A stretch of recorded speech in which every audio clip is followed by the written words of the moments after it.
In today's video, I'm going to teach you how to update your business phone number in your account settings. By the end, you'll know exactly where to go, what to click, and how to save your changes confidently without missing any important details.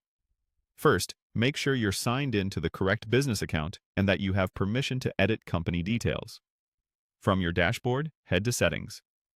This is usually represented by a gear icon, often in the top right corner. If you're on a smaller screen or a mobile device, you might need to open a menu to find it. Clicking Settings takes you to the area where you control how your account behaves and how your business information appears to others. Inside Settings, look for Basic Information. Depending on your platform, it may be labeled as Basic Info, Company Info, or Profile. The idea is the same. It's the section that stores your core business details.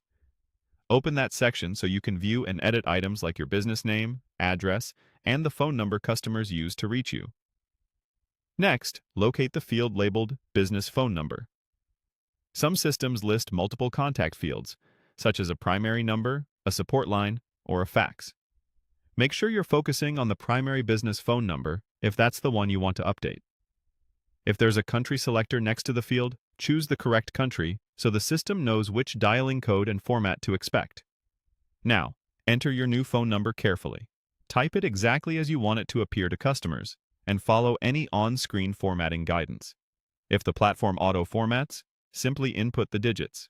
It will handle the styling for you. If there's a separate field for an extension, use it rather than typing the extension into the main number. Double-check every digit. Accuracy here prevents missed calls and confusion later. When you're satisfied, click Save Changes. Look for a confirmation message or banner indicating your update was successful. If the system highlights an error, it may be due to formatting or an unsupported character. Correct it and save again. In some cases, you might be prompted to confirm the change through a quick verification. If that appears, follow the on-screen instructions. Give the update a moment to process, and then revisit your basic information to confirm the new number is displayed. If your number appears in public-facing profiles, allow a little time for it to refresh everywhere. That's it. Your business phone number is now updated and ready for customers to use.